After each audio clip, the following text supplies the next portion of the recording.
when you hear Jesus say, "You have heard it said, but I say to you," whenever he says that, he is referring to the oral law of the scribes and the Pharisees.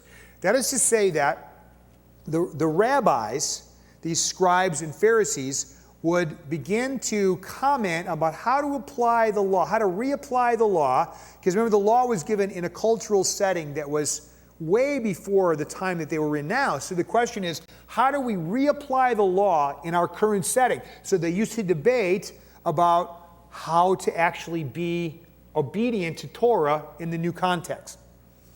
And so you would get these debates. Rabbi so-and-so says this, and Rabbi so-and-so says that.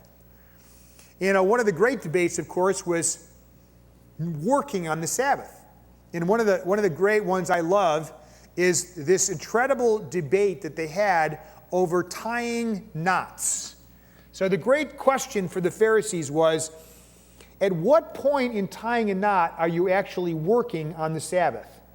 So there was great debate about what kind of knots you could tie. Now this is the kind of minutia that they got into.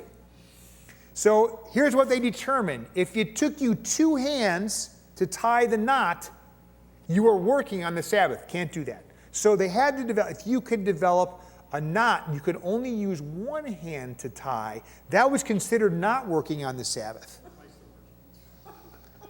Now you'd want to talk about a yoke that is too heavy to bear. Like, the guy's just trying to pay the bills, and there was a flood over he's trying to take care of the cows or get the harvest in, and I'm worried about the stupid knots. Are you kidding me? This is why Jesus said, I've come to give you a burden that is light and a yoke that is easy.